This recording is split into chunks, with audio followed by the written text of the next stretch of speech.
You're so vain, JB. I know. Here we go. You probably think this whole show is about you. Wow. Let's get fired up. You like that? Anybody gonna name the band? Rage Against the Machine. Close, but no. Corn. Close, but no. Oh, gosh, I know this. The Prodigy. Oh, yeah. Didn't know that. You Never didn't heard know of that? them. Yes, you have. You've heard this song, though. I have. Oh, yeah. I think it's every intro to every racing video game ever. It's on Grand Theft Auto 1 through 742. Yeah. That is true. Gentlemen, how we doing today? I'm awesome. I'm good. Doing good. Zach, you got the meds there? Helping Yeah, out the back a little bit? The back is not awesome, but better than yesterday for sure. Nice. You tried acupuncture? No, I haven't. I haven't either. Okay. I don't like needles. I could don't never mind. do it. I mean, I don't know anybody that's like, oh, yeah, needles. But I'm not Tattoo. afraid Don't of you them. have both your nipples pierced? No, just one. Which one? The middle one. I got 3 nipples. Yeah, I know you do. That's your nubbin. Mark Wahlberg's got 3 nipples, I believe. I don't think he does. I think he does. I think Mark I don't- Wahlberg has 3 nipples. I'm pretty sure of it. I'm pretty sure I've seen him without a shirt. I have don't too. think that he has 3 nipples. I'm just telling you, he's got Unless he 3 got one nipples. removed. This has completely digressed into a turd pile here. Gentlemen, we are back for another episode. Today's guests are, I mean, let's be honest, it's a home run show for us, really for listeners, because we're going to talk to a legitimate legend in U.S. soccer, period. And a local legend to boot is joining in with us today. So I am so excited about this. I mean, we've had a lot of players that have played at a high level. We haven't had a player who's won at that level yet. yeah. Well, that's fair. Yeah. And now we're about to. And that is exciting to me. Because we've always talked about how awesome was that to score a goal in that Gold Cup game. But to be you are a World Cup winner. Yeah. That's a whole other statement. Exactly. So there you go. There's And your an hit. Olympic if you're not gold medal. and if you're winner. not reading Wowzer. your screen, you are and you don't know who the guest is. Good luck now. Great. It's going to be a great episode. And arguably the most physically imposing appearance of St. Louis soccer of all time. Well, This and, dude will yeah. scare the living daylights out of you. And we've had D1 coaches on. We've had JUCO level coaches on. We've had high school.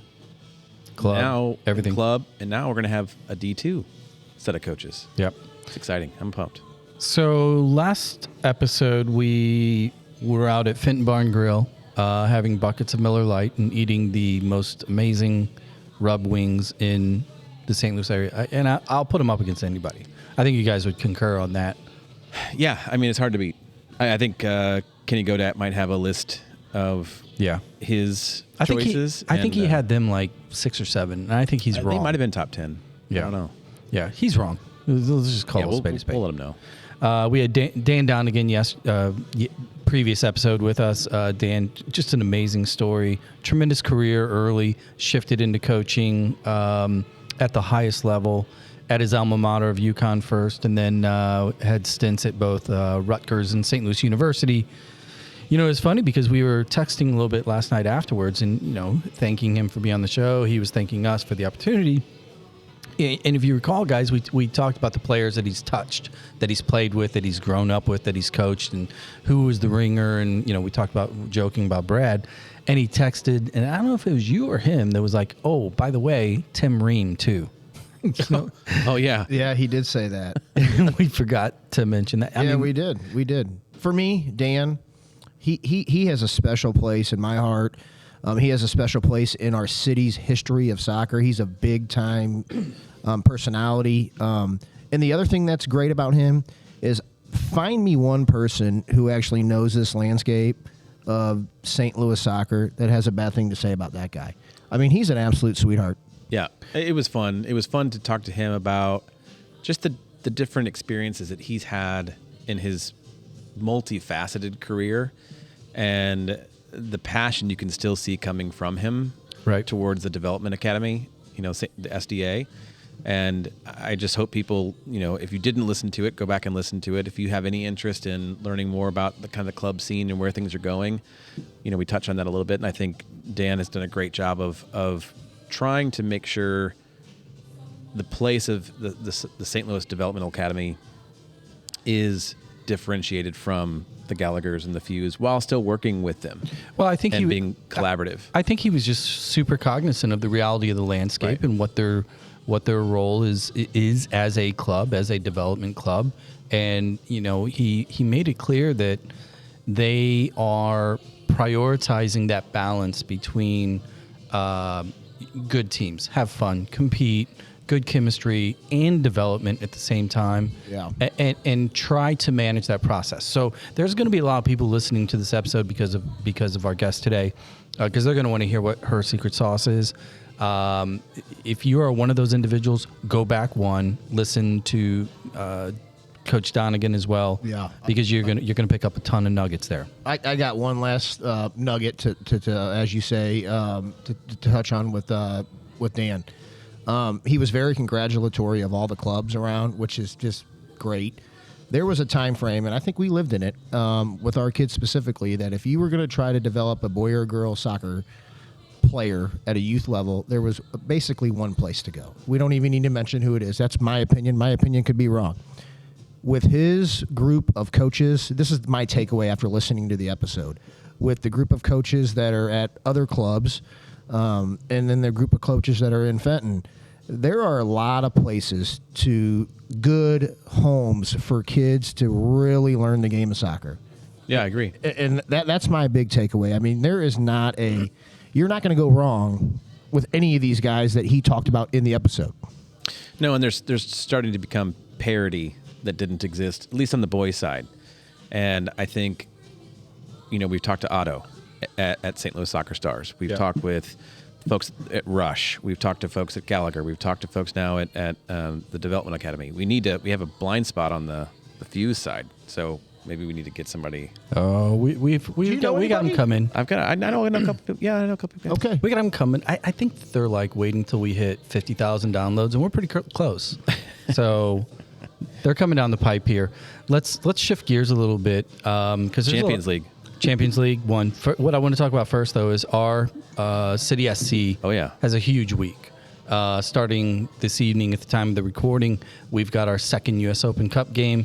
And we are playing the Chicago Fire in Chicago, followed by a league game Saturday against Chicago Fire in Chicago. At Soldier along Field. With the turnover that's happening up there in the Windy City. Yeah, no coach. About that. Coach is fired as of, it's Sunday? Yeah. The coach is fired.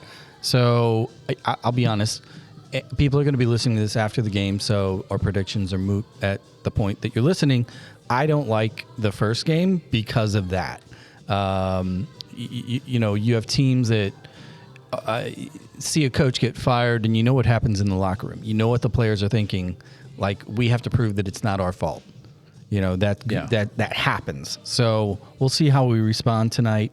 What kind of lineup we're going to put out there. Do we not know if Klaus is back? And again, you're going to be listening to this tomorrow. Well, it depends on how they prioritize. Yeah. That's the debate on Twitter right now. Do we prioritize the Open Cup game, or do we prioritize the league game? Yeah. And Can I ask you this, though? So the Open Cup game is on a Tuesday, and our style is hot and heavy, and then the MLS game is on a Saturday. To me, there's enough of a window there. So let's prioritize both effing games. Yeah, just win both. I mean, to me, what was the schedule for last one? It was Saturday, Tuesday? Was that wrong? Am I wrong? I mean, there was less time in between you're league right. game and Open Cup than there is this time. These guys are pros. They're fit. We are a little banged up.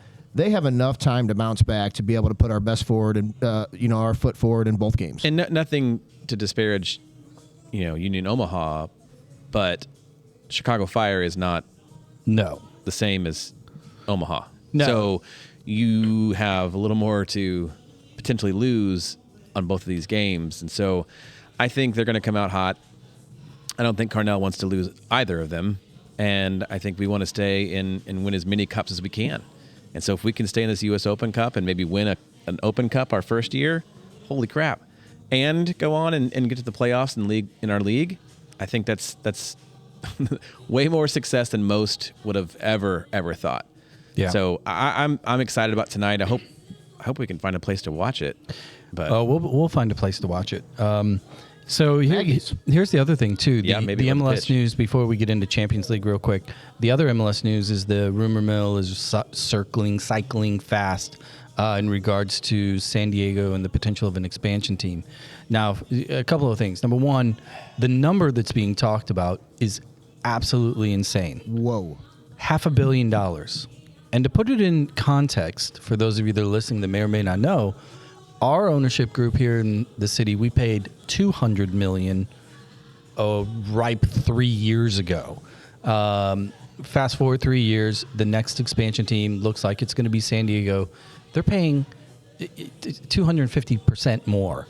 So that's a crazy number to me. All you relegation fans can kiss that goodbye for the next 20 years. Yeah, it's the pro rel is dead. If these owners are coming in with that kind of money. And I'm not going to say. But why is the league? I guess my issue with it is not so much on the ownership group for San Diego. They want a team, and they're passionate about it, and they've got the dollars to spend. Fine, but why are we putting that type of an onus on an expansion team if there's a potential for and a desire for a pro rel? Well, and that bothers me. I don't think there is a desire for it to not be within the league uppers, no, but within the fans there is. Sure, but I mean that's just not. It's not going to happen. But the second part of my comment regarding the expansion team is if you look at the map and you look at the divisions, what this really means is you have the potential of a restructuring. And guess who sits right in the middle that theoretically we go east. Can or should go in the Eastern Division? Yeah, we go the Eastern Division. So now, we joked. They could put Dallas East too. Possibly, but I think that I think logistically, culturally, why wouldn't you like to see a St. Louis-Chicago rivalry to roll on the back of Cards, Cubs, etc.? Because Kansas City is not a rival. Well, and it would be more like the MLB, where Kansas City, St. Louis has a rivalry, but it's inter-conference as opposed to Let it be a once-a-year I-70 series, and they bring have it on the schedule, and they bring the napkins for our barbecue. All right. Oh, yes. Last topic real quick before we take a break and welcome in our guest, Champions League. Zach, did you watch it today? I did. We had the two powerhouses, Real Madrid facing off against Man City. I mean, you guys are watching soccer during the daytime? Listen to me. Hey, it's your... Look, we all choose the lives that we live. You heard reference to this yesterday. I was sitting on my recliner with my laptop doing work with a heating pad on my back. And yes, on my TV, I had Champions League on mute. And it was... let me ask you a question, Mr. I have Island Oasis in my backyard and a green egg and all these other things. Are you telling me you can't take a laptop and your cell phone and talk to your dispatchers and clients from your backyard? No. I would love to, but the guy that signs the check says you need to be present. Really? Because he wants to get your autograph? You can't have like a window podcast on your monitor that has the game? Yeah, we have a TV in the office. I can maybe turn it on there, but wouldn't you be one of the only guys watching? Yeah. I work in Franklin. Because the rest of them are watching ESPN 8 Cornhole League.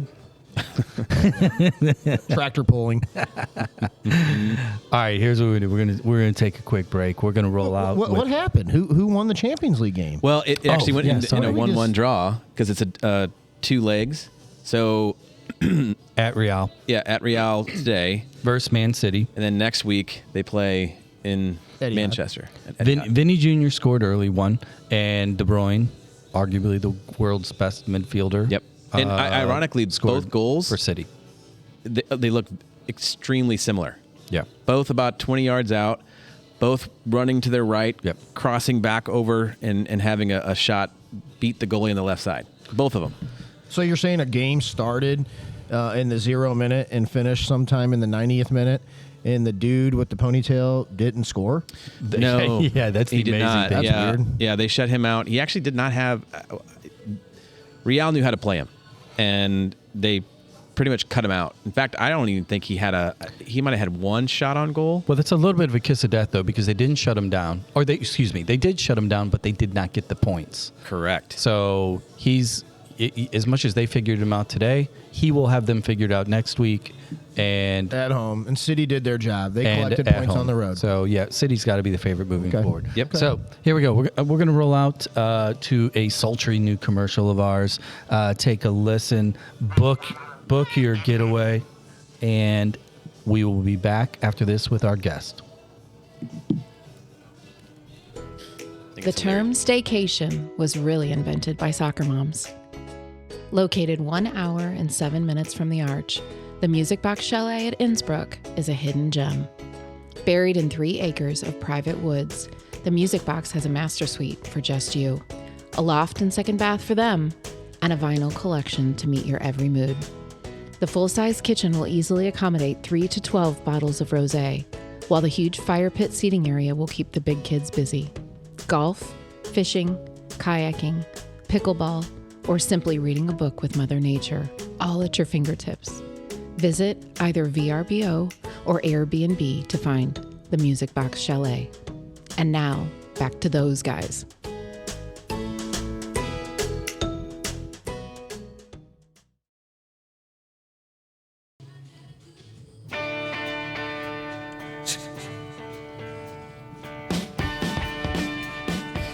All right. We're back, people. Jared, you good? Got your refill? I did. I'm excellent. Zach, what you drinking today? I'm going with the Keller Pills this afternoon. Down here, where are we again? Let's give them the Well pop. spent on olive. Well spent on olive. Walking distance from the stadium. Walking. Little beer garden.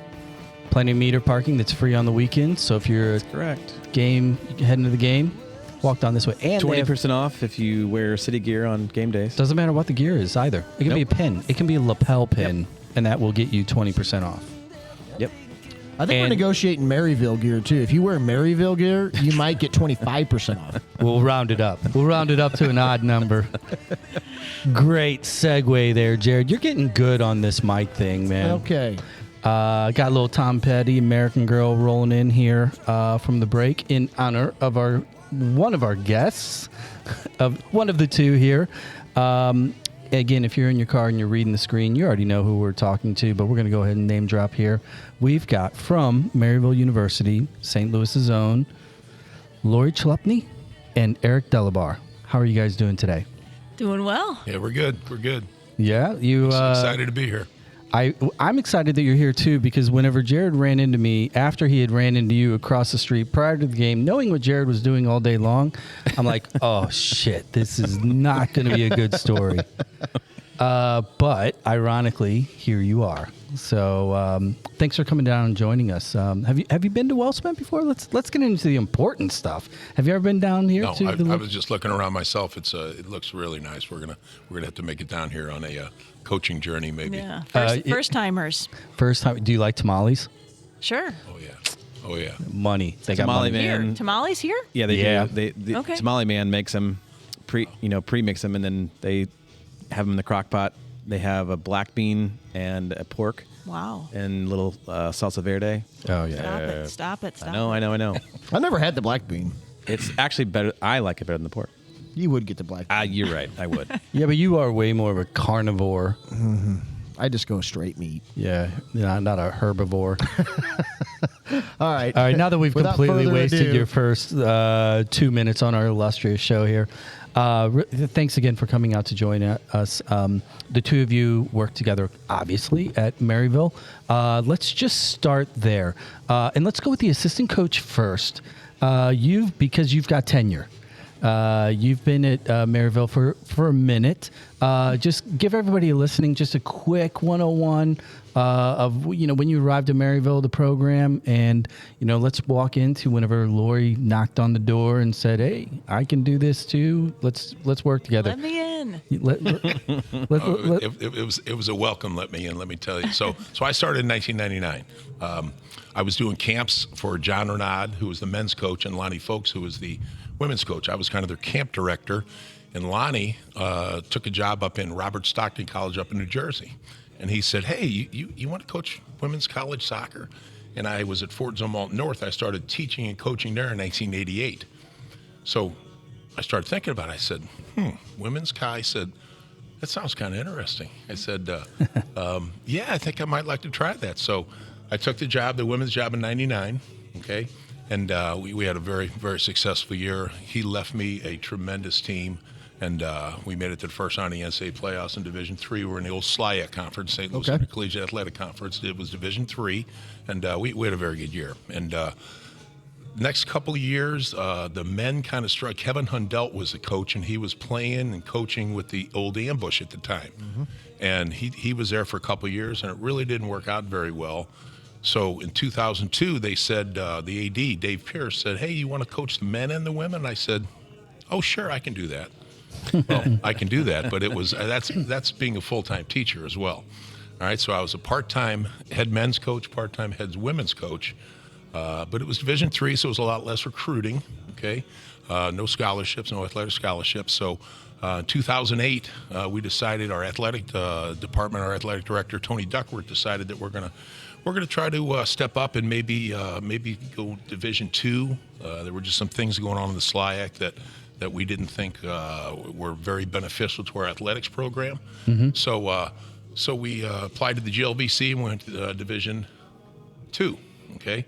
And what they did is they split the men's and the women's program. They said, you started with the women, so we'd like you to stay with the women. And they hired a men's coach, and it was Todd Wallace. He was there for a couple of years. And then they, I think in 2011, 2012, they hired David Korn. He's been there, so he's the men's coach. And I was a women's coach. So I had an assistant coach at that time, right, who was a goalkeeper on the men's team. His name was Joel Ersnowski. Right? He was a great guy. He was just a soccer mind, and he was a physical therapist. So he kind of set his own schedule. So him and I, we coached the girls, we coached the guys. In July of 2013, he was diagnosed with stomach cancer. Okay? Yeah, I know. Shit. So our athletic director, Marcus Manning, at the time said, hey, what can I do for you? And Joel and I said, hey, we need another assistant coach. We don't know what's going to happen. You never know with this thing. We need to hire the best female we can find. All right? So called Lori. I said, hey, she was helping Jim Conlon at WashU at the time, just volunteering there. I said, hey, you want to come help Joel and I out? I told her the situation, and she goes, yeah, I think I might like to try that. Right? I'd known Lori for a long time when she was my wife and I ran Concord Soccer Club for many years, and Lori was playing there, and I got to know her and her family, and it was just kind of one of those things where I had followed her career, but I said, she's absolute number one on the list. And so she came on in 2013, all right, the fall of 2013. She was still playing for the Stars, still playing for the Nats. She goes, well, I don't know if I can make it. I said, we don't care what you can make. We don't care what you can make. We just need your name on the letterhead. Well, I mean, to get somebody with the experience that she had, and yeah, she's still playing, but what she brought to the table was just a tremendous amount of just a wealth of knowledge. And Joel and I appreciated that. Well, as we go on, in June of 14, Joel passed away. All right, I'm sorry, April of 14. All right, so he was gone. Lori played another year, won the World Cup in 2015. Just won the World Cup. That's all right. Minor details. When she said, well, I'm not going to make it, I'm like, I think that'll be all right. But it was interesting at that time, playing in the NWSL, it was really only a 6-month league.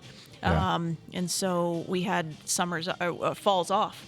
So it worked out perfectly. I could go all summer long, Chicago, play, and then I'd come home basically right at the start of our season in August, and I was here the entire fall season, and then I'd head off again. And so it was a good. It actually was a good foot in the door to start to get the coaching. Yeah. So as time went on, the old man started thinking, hey, we got a good thing going here.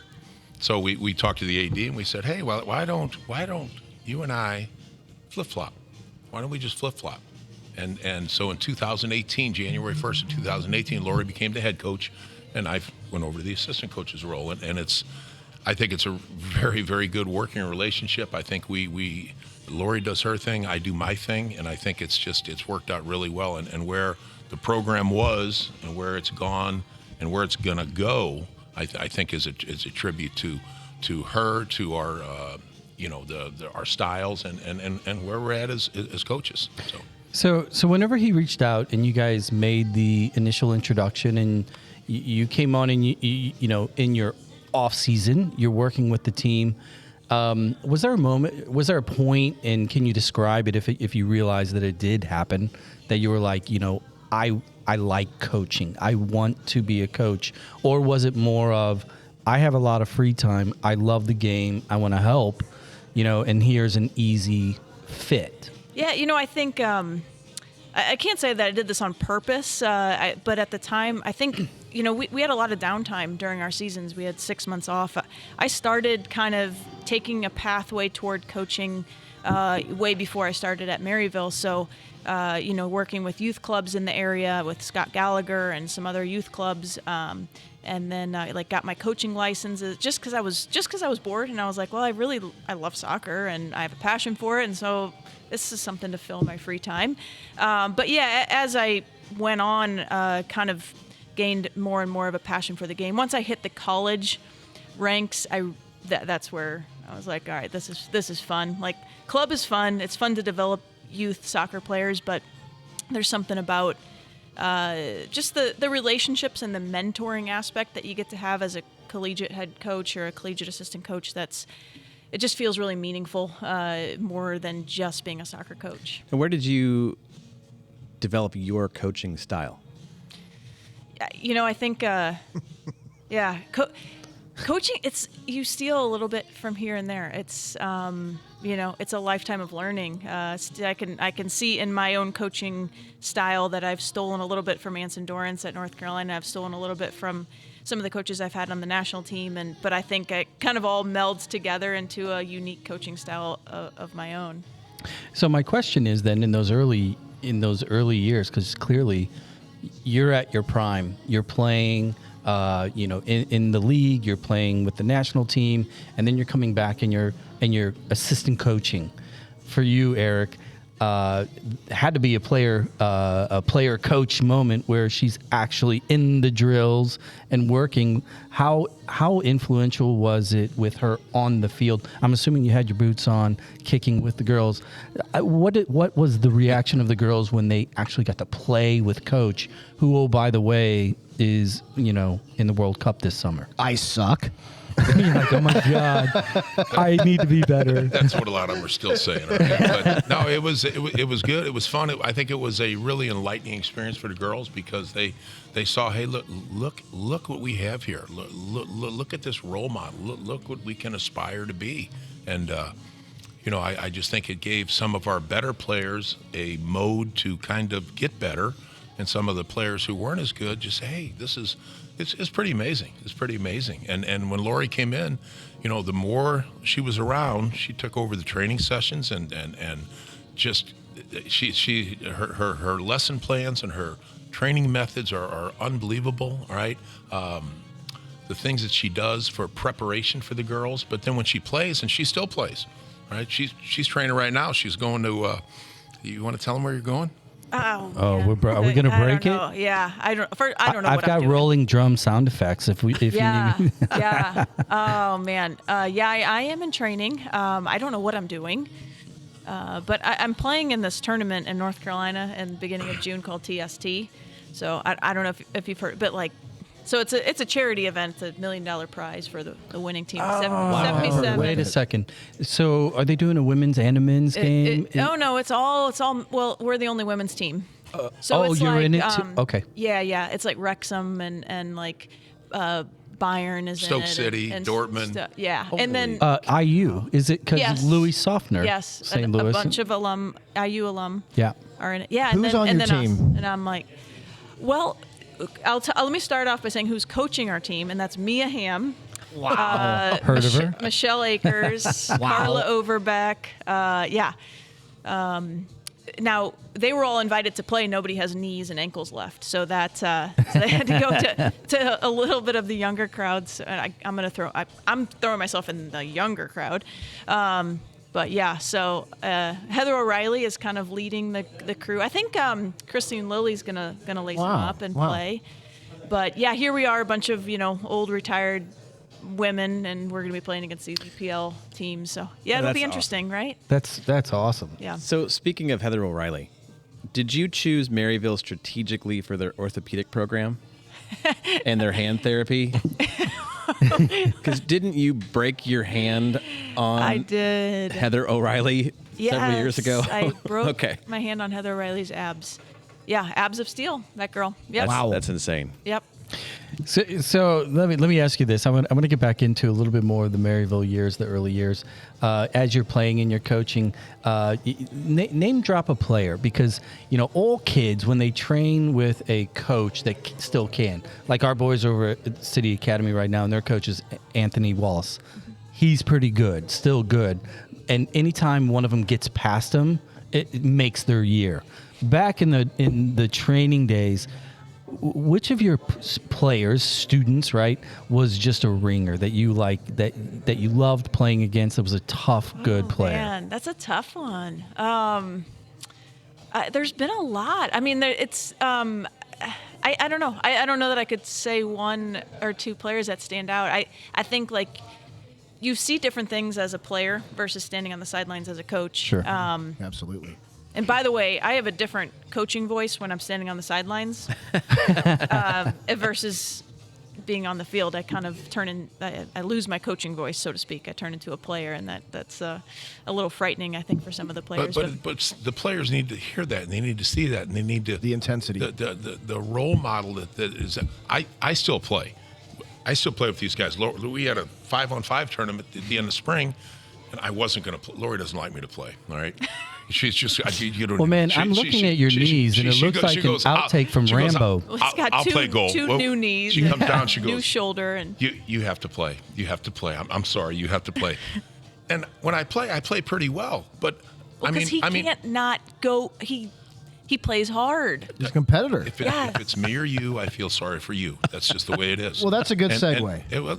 And that's just the way it is. But I think when the girls see me play and me talk and me command my box and me demand things from them, she's the same way. Yeah. And they have to see that, because that's an important part of the game. Yes, and when absolutely. they see that, they're thinking, oh, this is okay. It is okay. Well, we'll circle back to Lori, and Zach's got a whole list of stuff for Lori to share with our listeners.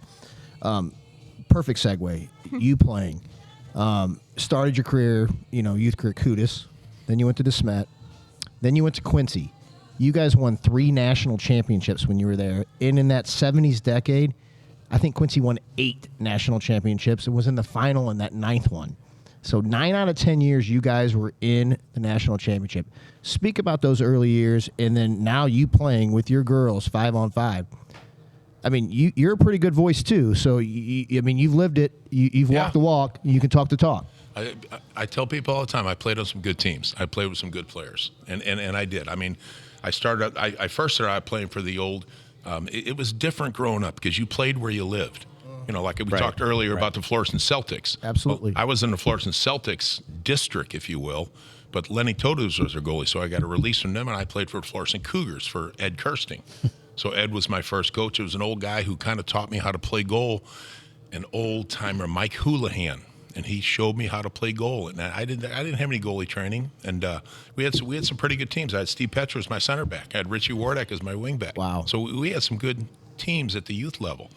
And then I went to DeSmet, and at DeSmet we were not very good. I played football, soccer, and baseball. My decision in high school was, do I play, because we played soccer in the winter.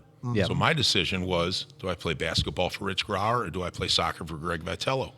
And we had 6 kids in our family, and my mom and dad said, we're going to pay for your high school, but you got to pay for your college. So I thought, basketball, soccer, probably soccer maybe is a better option for me. So here comes Jack calling. And we weren't very good. We weren't very good at DeSmet.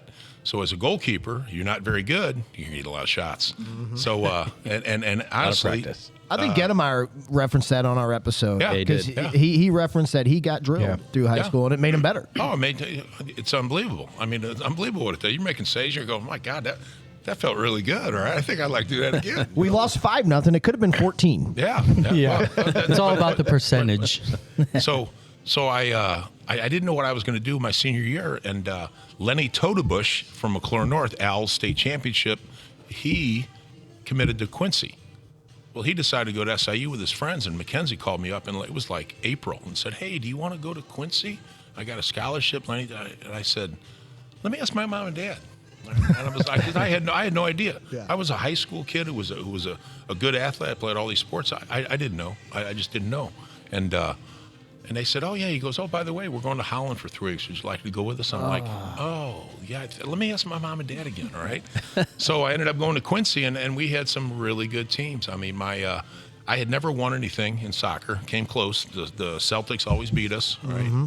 And my freshman year, we were the number one team in the country because back then it was all ranked together. Division 1, Division 2, Division 3. NAIA was all ranked together. Yep. We were the number one team in the country for 3 weeks. We ended up number 3 in the country, and we were 19-1-1. Wow. So it was What year was that? Yeah. 1975. And that's when it took 6 hours probably to drive to Quincy up 61 from 70 and 40. It was a too long late? time. But our parents never missed a game. That's awesome. They even broadcast the games on WGEM, and our parents would drive to Hannibal and sit up in the Riverside Park and listen to the game. Holy and shit, drive. that's awesome. Oh yeah. It was, So it was 19-1-1, because all of us are competitors. Who was the loss? It was unbelievable. We came down to St. Louis and played SLU and played them in front of about 8,000 people at Busch Stadium. Heard of them. And They're pretty good. Yeah, we tied 1. We were beating them 1-0. They scored with about 20 minutes left. All right, and tied 1-1. Heard they nutmegged the goalie.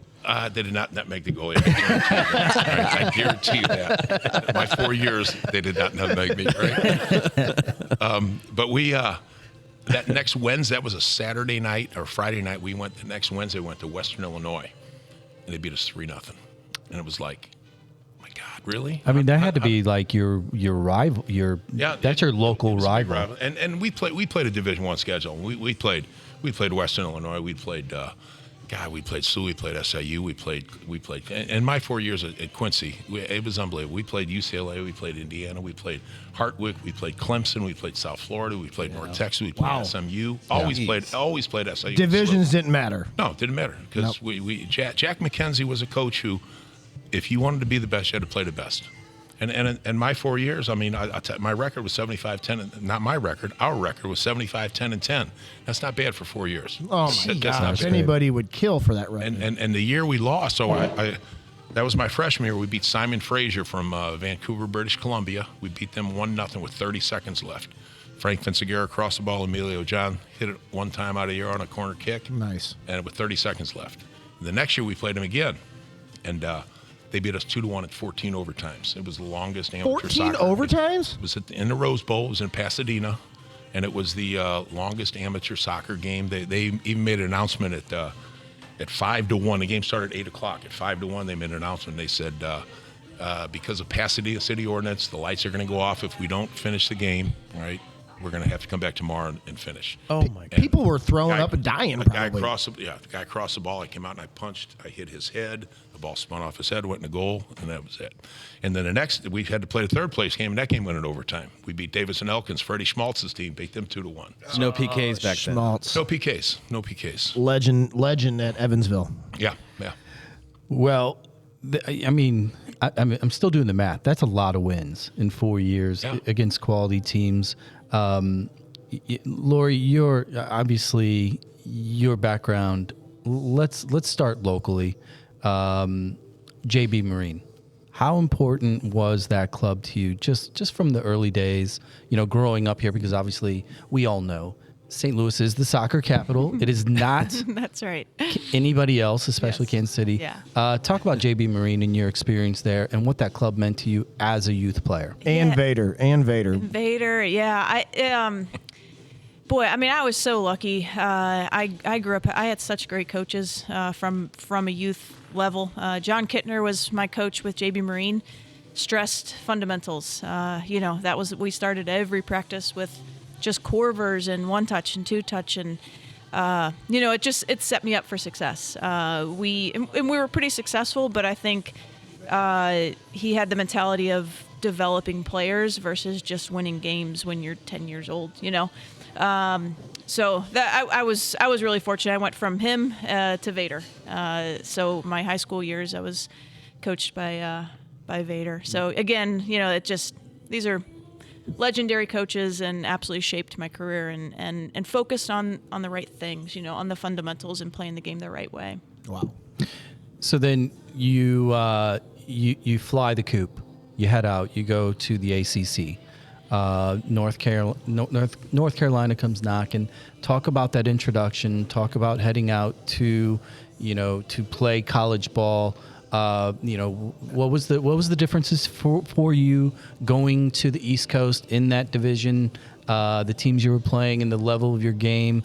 What was that experience like coming out of high school? And Eric's 75, 10, and 10. Did you guys lose at North Carolina when you were there? What was your 4-year record, Eric?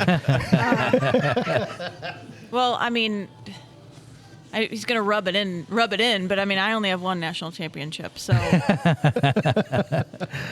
But you didn't lose that year, I don't think, did you? Nobody's keeping track, but yeah. I'm pretty sure he's keeping track. Yeah. It was awesome. I mean, I grew up watching North Carolina. Well, there was one women's soccer game that was broadcast on television when I was growing up, and it was the national championship. And so every year my dad and I would watch the NCAA women's national championship, and it just so happened that North Carolina was in that a lot. And so that was the team, that was always my team. That was the team that I got to watch growing up. So I had all the gear. I had all the Carolina blue gear and the hat and the T-shirt, and I was always going to be a Tar Heel, And then, when you get the call, it's like, whoa, is this really happening? So it was a dream to play at North Carolina, to play for Anson, and just to be a part of the legendary North Carolina Tar Heels. It was. Talk about that call. I mean, talk about how did they reach out? Where were you? Because, and the reason I bring it up, because part of this show is really about the relationship between parents and their kids in the game, et cetera. Mm-hmm. And if you guys recall, when we had Jeff Sargent on, Josh's dad, one of my favorite parts of that episode was him talking about the call from Berhalter to Josh to go to the World Cup. And they talked about that experience as a father to son, because mom didn't pick up the FaceTime call. She missed out on that one. What was it like for you, knowing that you and your dad, that was your thing to watch, the Tar Heels growing up, and that was the dream, and all of a sudden, is it a phone call that the dream comes through? What was that like? Goodness, I don't remember. I mean, just the recruiting process is crazy. So I remember, back in that, it wasn't even a phone. You got letters. I have a folder of letters from coaches, and so I remember, those early letters and kind of getting the handwritten note from Anson. It was like, oh my gosh. But I was on the youth national teams at that time, so there were a lot of D1 coaches around. I almost went to Virginia. I had it set in my mind, well, maybe I'll be the team that beats North Carolina. And then I talked to Anson, and I'm like, no, I just want to be North Carolina. I just want to be. But yeah, it was meaningful. I mean, my parents came out, and we did the official visit and got to show them around campus and everything. And I actually made the call to Anson to commit on my dad's birthday. Holy moly. Now, you did that on purpose? It was a good birthday present. But yeah, there's. These decisions are not made in a vacuum. These are decisions. These are things that you don't do alone. You do it with the community that's around you. And your parents are a huge part of that. So it was definitely meaningful. I want to call that out because Eric, you mentioned when Quincy called. Let me talk to my parents. Yeah. Lori, you chose to commit on your dad's birthday, and so. Eric, you said your parents would drive to Hannibal to listen to the game. Lori, I'm assuming your parents made the trip to Chapel Hill quite a few times. A couple times. Yes. So talk a little bit about that experience with your parents growing up as a competitive athlete. And I know, Lori, you had some different opportunities than maybe Eric you did because you had, U.S. national team, other things going on. But talk about how your parents handled you as an athlete, and maybe compared to siblings or other things that were going on? Well, I think that's a loaded question. I think I had the best of both worlds. I had I mean, my dad pushed me. He was on me. He pushed me at times. You got to get out. You got to do your running. You got to, you got to get in the backyard. Let's go get some touches. He would take me to the park, and we would play together until the one day he came home from the park and said, "All right, that's it. I'm not playing you anymore because you're beating me every time." But That was at And you 11. I was going to say you were 7 years old. But, but he never played soccer. He researched. He watched videos because that was what I was into, and that was my passion. And so he became passionate about it and learned about it so that he could be a part of that journey with me. And then I've got my mom who was just like, "Let me braid your hair, and you look beautiful, and you're so cute, and great game." So I kind of had the best of both worlds where, it wasn't all about soccer, and that wasn't the only thing that made me successful in life. But my parents did. They pushed. Lori's dad now is the one person she can't wait to talk to after a game, and I can't either, because he will tell it like it is. Yeah. If we played well, he said, "Oh my God, this number 17, she was really good today." And why did you guys switch formations at half? What happened? He gets it. If we play, he does understand, and it's awesome. He's seen a game or two, and it's but I mean, it's awesome. It's awesome, kind of to watch his development as well. Yeah. Because it's just been fun. I mean, that's what we look forward to. Yeah. Well, and Lori, I could see the consternation a little bit talking about that, like the push-pull from the parents. And honestly, we started this show to talk about just that. It was way cheaper for us to buy microphones than pay for therapy. Because we all have experienced certain elements of that, being parents ourselves and being athletes. And so I appreciate that candor, because there is a little bit of that. And I was going to ask you kind of a follow-up, and this is for both of you. So, Laura, you've won multiple championships in multiple platforms. So college, World Cup, Olympics, others as well. And so you have risen to that kind of the pinnacle of women's soccer. Eric, you've played at extremely high levels and coached at extremely high levels. And now you're developing these players that are coming to you at college level. Now, Eric, you had some high school as well. Are you able to kind of identify aspects of your own careers that you can see within your players? Or do you see kind of canvases that you can kind of create and mold them into your side of the career? I think we can see opportunities where we can teach. We can help them grow and help them develop.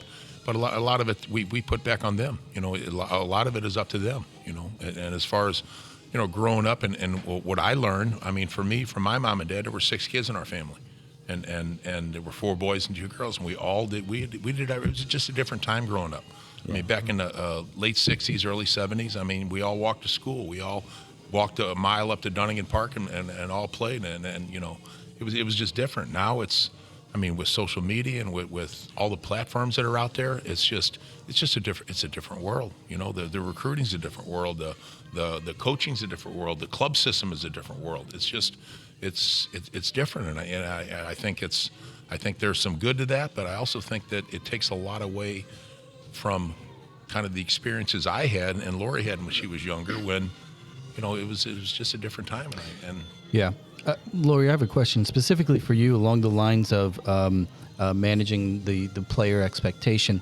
On previous episodes, we've talked to other trainers, developers. Ken Godad in particular was one. And we have a question. We've asked them, when you are surrounded by kids and then you get into the talented kids or the accelerated kids, how do you recognize and or define what it is? And at your level, what do you look for? And not from a standpoint of that is the it player, superstar, but what are you looking for in players that is that it factor that is coachable, fits the system, or that you just want to be around on your team?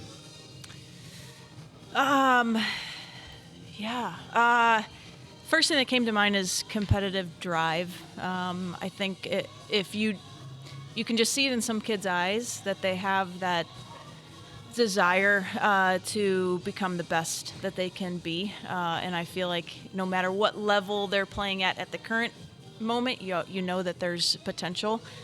The other thing I think is is like integrity, I guess is the word I'm looking for, is that they hold themselves to a high standard all the time. So when if we're running fitness, they're going to the line every time. If you feel like if they're in the weight room and nobody's around, they're not skipping a rep.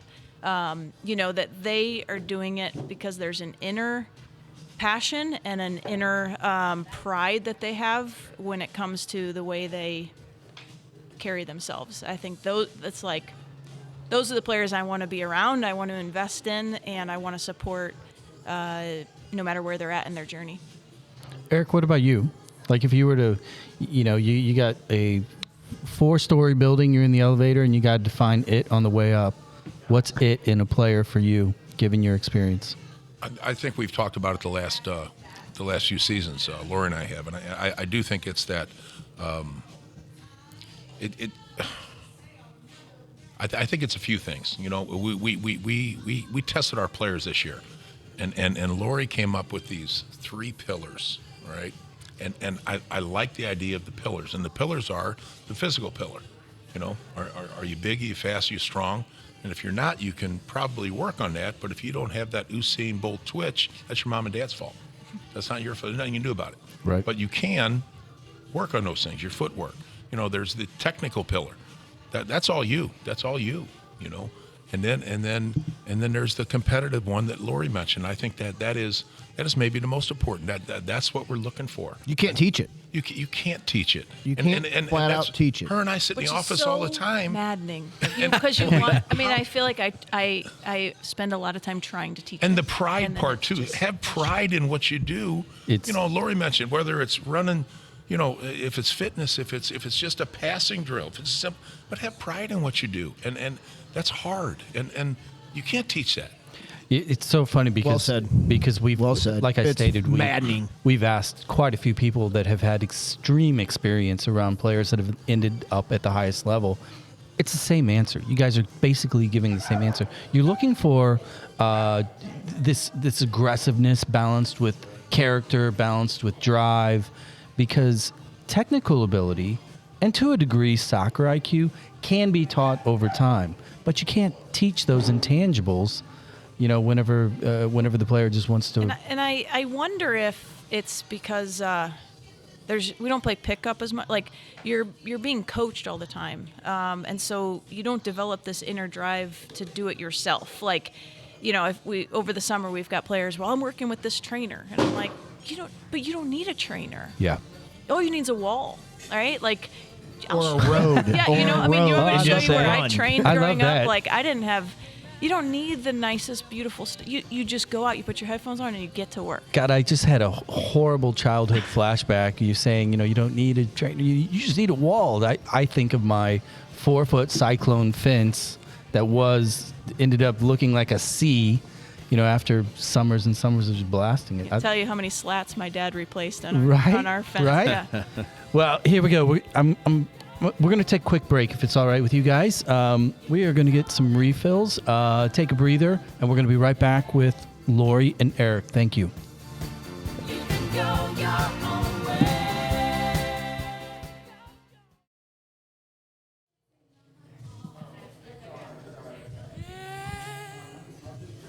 Oh, yeah.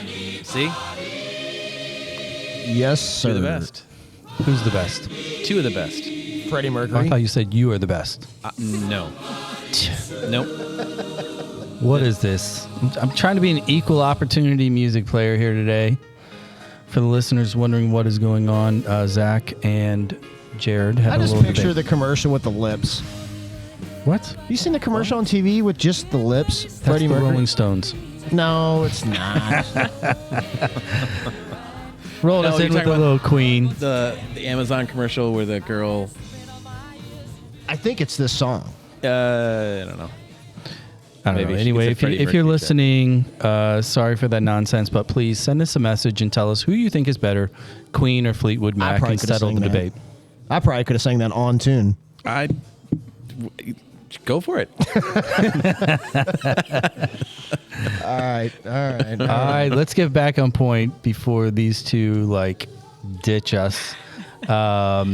So we kind of wrapped up the first part there, talking about playing styles and in the break, kid playing styles and what you're looking for. And in the break, we were talking about, Lori, you were mentioning things that you see missing in kind of the youth development, in spite of the fact that, when we define competitive level anymore, it goes way down compared to, 10 years, 20 years, 30 years ago. Everybody's doing the same thing where you've got a minimum of 3 days a week of training, if not 4 or 5, plus games. So there's a lot of structure that's occurring, within all of the clubs, really. But talk a little bit about what you were saying, what you think is missing, in that process, what players are not, maybe focusing on that is the loosey-goosey. Talk about that. Yeah, I just think we're so structured now, and every time the kids go to the soccer field, they've got a coach there, and that's great. You've got somebody telling you, but you've got somebody telling you what to do all the time, and I just think some of my best memories, and I think some of the part of the reason that I was able to find success is playing pickup in the streets where I grew up, and setting your own rules, setting your own field, figuring out how to beat somebody that's bigger than you or somebody small without a coach telling you. I don't know. I just think we, by having that structure, you kind of lose the ability to just figure things out on your own and let the game be the teacher. Eric, you were talking about it. You referenced it just in your own story, talking about being a multi-sport athlete, because these days, multi-sport athletes, whenever you're looking at players that are coming into your world as a potential recruit, for the most part, kids that are good enough to play a particular sport in college really ditched the second sport or even a third sport, definitely a third sport, years before you guys start to look at them. Do you see that as a detriment, a benefit? Is there anything that the sport can do to maybe create more opportunities to play other sports, and what would be the value in your opinion? I think we, excuse me. I think we love our multi-sport athletes. There's something about them. The things you learn from other sports, that translate into the game of soccer. The footwork, the ability to take people on, whether that's basketball, whether it's lacrosse, whether it's, I just think, again, we're going back to the competitive level of the individual. It doesn't matter what sport it is. Are you competitive? Do you want to be the best? Do you want to work as hard as you can? You want to take pride in what you're doing? And I think that's a big part of it. And we have a girl, honestly, at Maryville. She doesn't play soccer. She plays basketball, and she has come out to our soccer practices in the spring. She wants to play in the fall. She also runs track and cross country, and she got some points in the GLVC championship. And it's like, her nickname's Moose. It's like, Moose, I just don't know if you can do it. But it's somebody like that who you That's you encouraging. Say, it's like, and it's like Rudy. Yeah, but it's refreshing because you don't see that, and to see somebody like that who comes out and she's helping the track team, and she was first team all conference in basketball. People like that, they will be CEO somewhere in no time. Are you the only dude in the world that doesn't like Rudy? Yeah, Who are you? We're going to address that real quick. Rudy, Who yay or the nay? You hell like Rudy? are you? Yeah. Of course. Who does? And you gave us the when Rudy was referenced. Yeah, that completely I don't rude. even like you. I mean, No. you don't like Rudy? No, I don't. I don't like it, and That's I'm sorry. the dumbest thing I've ever heard. You know what I also Do don't you like? like puppies and ice cream? I love puppies and ice cream. He likes them on the side of the road and melted. No, I won't go into the psychosis that's behind my dislike of Rudy. I like that. You were talking, Lori, about I don't need a trainer. I just need a wall or a fence or whatever to go out and practice. You think of the Pele story of him, juggling mangoes or whatever. And Pulisic talks about how his parents had to call him in all the time from playing outside. That mentality is what drives the future success, I think. And that's what separates the top from great players. Rudy wasn't great. he sucked. The only reason he got in was because of sympathy. Yes, he worked hard. Okay, Yeah, what? great. Oh, wait a second. I'm telling you, it's an American story of mediocrity being celebrated. Do you hate and I don't like Hoosiers? it. No, Hoosiers is great. They won the championship. Oh, jeez. Jeez. Let's talk about I'm something. sorry. It's just that's my theory. Let's I don't talk like about it. something truly great because these two think we're nuts at this point. 106. Number means something to you, Lori? Caps. That would be according to Wikipedia. But of course, I mean, I think that sounds good. Yeah, sounds great. 106. That's an insane number. You've got to be top 5 in the women's program. I'm going to guess. If you were to guess. No. There's girls that are in the 200s, 300. Sure, but Yeah. I think Michelle Akers is still playing. look, it's Yeah. it's a lot. I'm very proud of that number. 2000 but I'm probably in the maybe top 20, top 30. of all time. That's still a pretty good number, right? I'll take it. I'll take it. 2001 to 2015, 106 caps. You've played literally in every corner of the globe. You've been on the biggest stage, the 2 largest trophies imaginable. What's the one?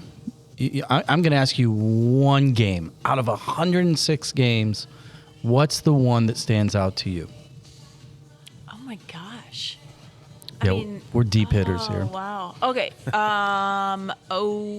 Okay. I'm gonna give you 2. I'm gonna give 2 moments. Like not a game. I've got 2 like I scored a goal in the semifinal of the Olympics 2008 as a left back. We were down. Who's right-footed? Yeah. We were down to Japan 1-0. My goal put us back ahead. I think 2-1 going into halftime. Went on to win that game and then won the Olympic medal. So that just feels like it was a big moment for me. It was pretty exciting. And then of course, really, if I'm being really honest, my personal highlight of my career, the moment that stands out for me is scoring at Busch Stadium. Against New Zealand after your concussion comeback in front of your family. And it's because what we talked about earlier, that it's family, it's community, it's you have these great accomplishments. It doesn't mean anything if you don't have your family to share them with, and the people who have been there.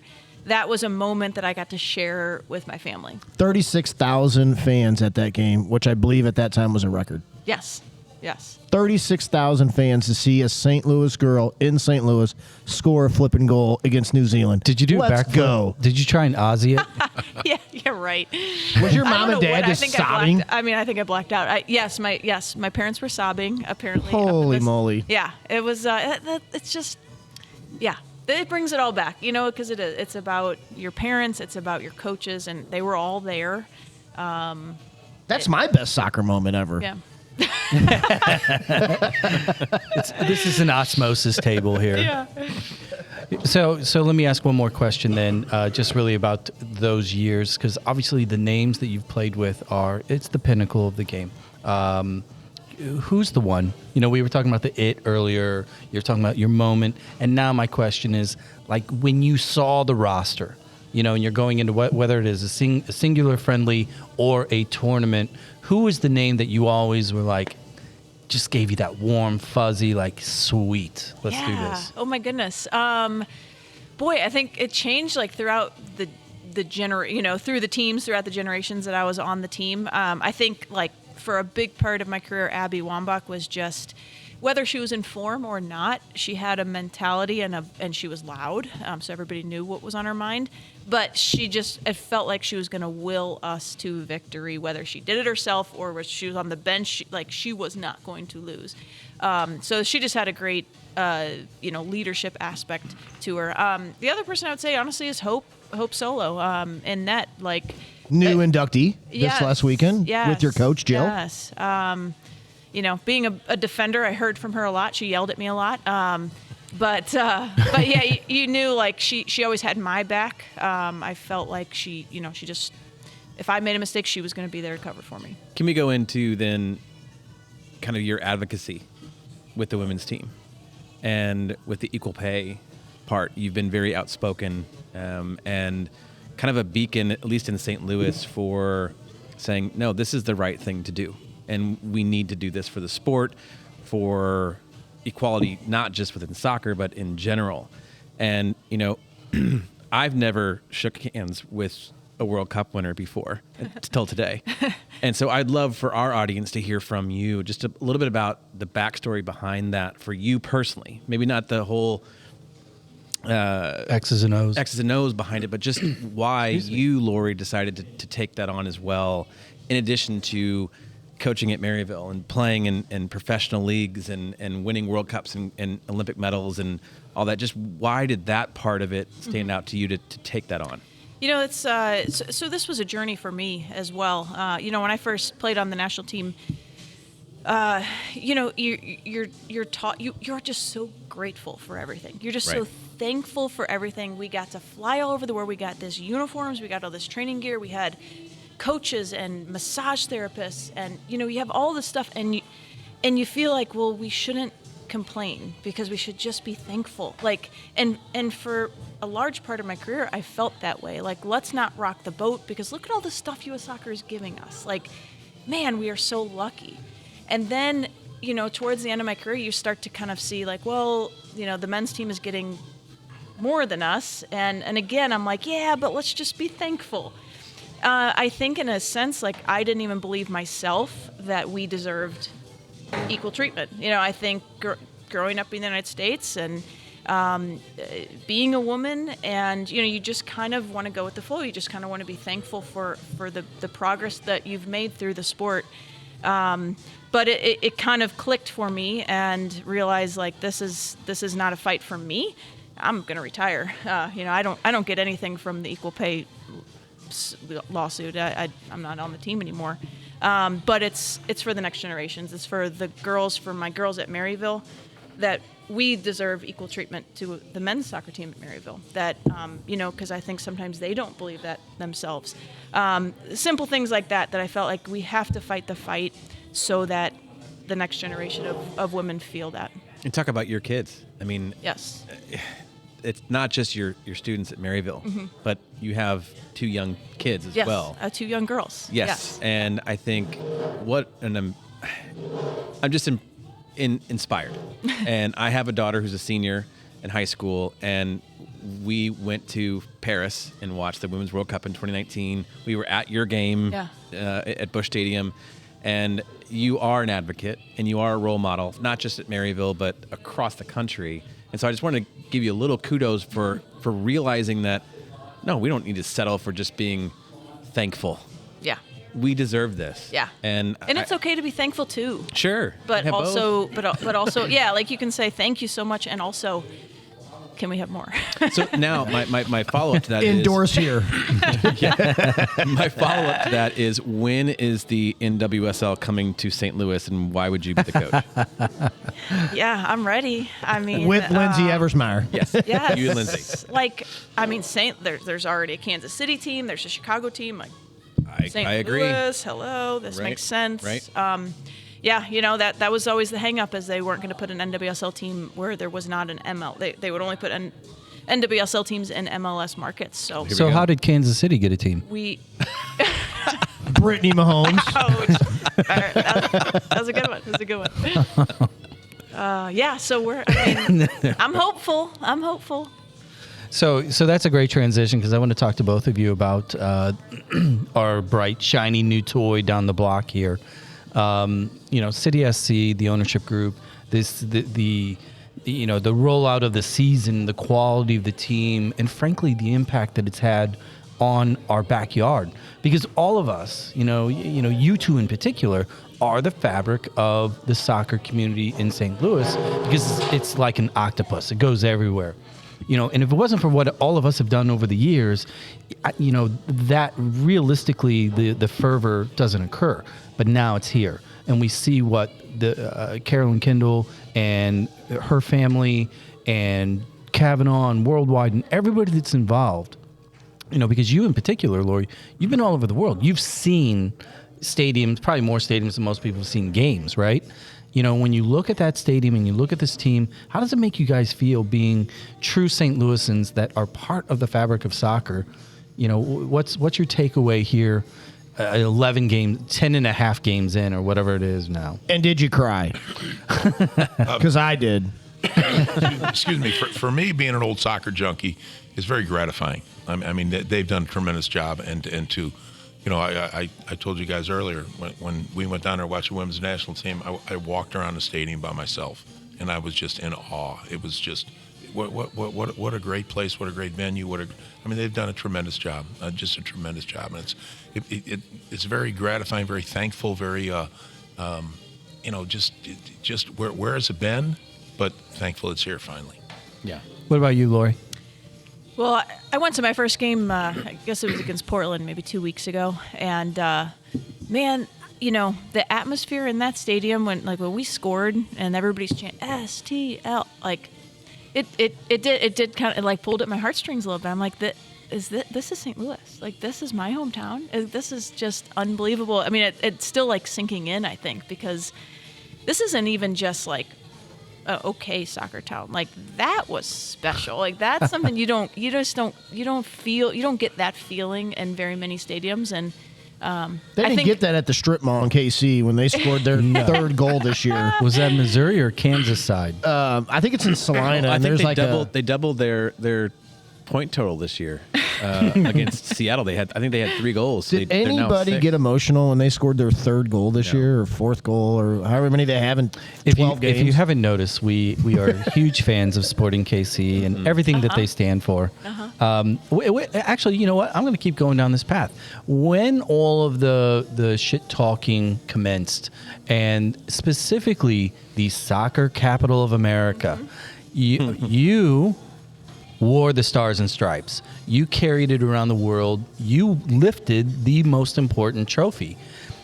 Being a 314, and you see that sign outside that stadium. She's a congresswoman in the soccer capital. How does it make you feel? it's so proud. So, and I'll tell you what, you know, when I was on the national team, like, everybody knew I was from St. Louis. Like, I couldn't tell you where everybody else on the team was from, but it didn't matter though. No, let's but be like, clear. I was the St. Louis kid. Like, everybody knew that I was from St. Louis. Everybody knew that I was a Cardinal fan. Everybody knew, like, you know, there was something.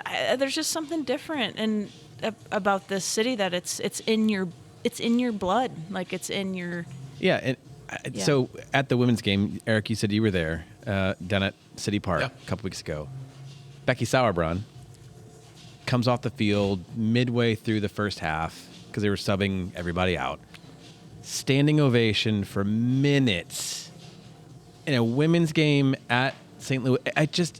It's so cool to see that. Do you see more Lori Chalupnys and more Becky Sauerbrunns coming down the pipe from St. Louis, or do you think you guys are the Gilded Age and it's moving on? Oh, there's no doubt. There's no doubt. Yeah, I mean, there's been a lot of success in recent years. With players coming out of the city, I think it's only a matter of time before the next. I mean, dear God, I hope so.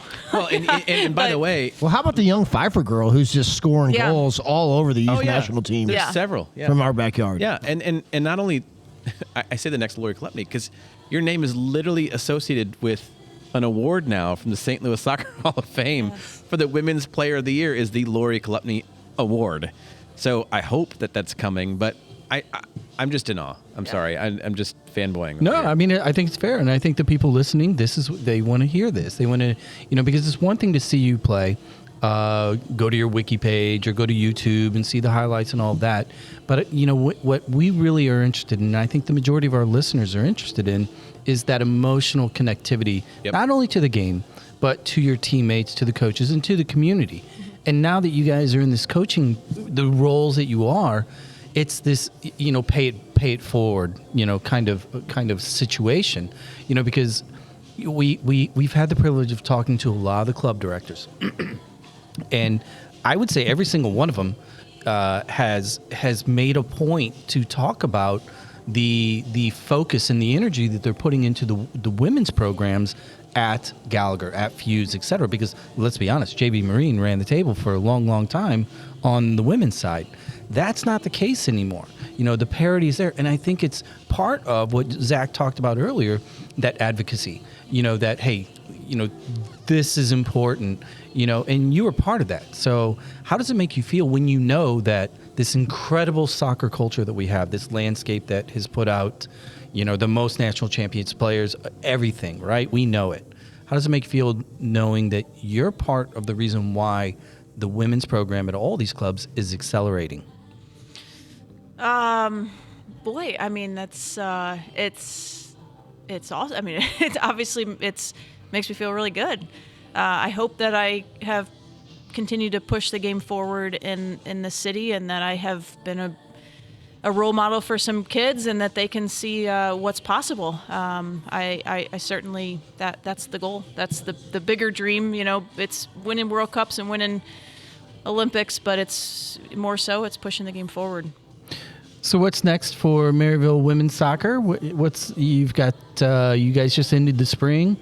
Let's where can people follow you? When the season's coming up in the fall, how does the team look going into the fall? What can we expect from your product on the field? The Saints. Well, we have a 4 weeks of camp. We're off the month of May.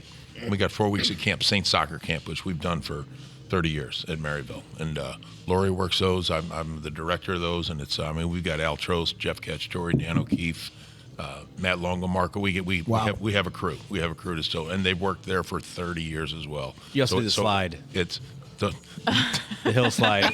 Every boy specifically, because my son has gone to that camp a couple times. Talk about it goes both ways for the girls and guys. But every Wednesday we have the fire department come out, and we used to have a grass hill. Now we have to make our own swimming pool in the front of the DUC, right? Yes. But the grass hill, they would wet the grass hill down, and we'd slide down. It was a mud, so it was unbelievable. Oh, and my gosh. I I had to show them how to do it because these kids, they don't know how to go down that. So I was the first one, right? And, They were all standing at the top of the hill with their devices, Googling how do a slide down wet hill. So we do with that crew. We have a lot of fun. We have a lot of fun, and it's a lot of soccer and a lot of. Shit, that's family. It Is it not? That's family now. It is family, with yeah. you guys and that longevity, Yeah. Kudos to you. Thank you guys, man. Thank you for. Yeah. You guys are huge members of what this town stands for. And then, Without you guys, you guys are big. You guys are Mount Rushmore people in this town, and thank you. we enjoy each other. We enjoy working with each other, and I think the product we've kind of developed at Maryville is really coming to fruition for us. And so we're taking our girls. The NCAA has a 4-year rule. You can go on an international trip. In 2019, we went to Italy, and we had so much fun. We're going back again August 1st. For You guys 10 need a days. chaperone? Might have a ticket or two. Let me speak on your behalf. No, they do not need a chaperone. And then we start preseason again, and it's it's 2 days for a couple of weeks, and then let Lori talk about the team, because we had a very, very successful past fall where we made it to second round of the NCAAs, and Nice. it's we're hoping for more of the best. I think if there's anything we can get out of the season that we had in the fall, it's we belong, and now it's our job to maintain and sustain. And Nice. Yeah, it's just it's fun being a part of sort of developing a program. We've had each year seems to be getting better and better. This past year we won our conference, went undefeated in our conference, and got to go to the big dance. Got to play in the NCAA tournament and actually won our first round game, and then of course have to go to the Grand Valley State University, who were the reigning national champions, Yeah. and they knocked us off 1-0, but a very tight game. And so we're hungry for more. We're hungry for more. We had a good spring, but yeah, looking to get back. Looking to get back to the big dance. Well, thank you. This has been a blast. Really appreciate you guys coming on. Your players should feel extremely privileged, and kudos to you guys for everything that you've done. Best of luck with the season in the fall. We'll stay in touch and kind of keep an eye on what's going on, and hopefully it goes really, really well, and we'll bring you back to tell us all about it. How's that sound? sounds great. It's been a lot of fun. Thank you. Well, guys, thank you, Jared. Thank you for You're welcome. Your skill sets galore. Zach, and your humility. yeah, I actually appreciate. The favorite thing about this show for me is Jared's humility. I lay in bed and thank God for that. So humble. So, hey, give us give us a follow, give us a share, and thank you for listening in. We're out of here with a little Chris Cornell. Later. Later.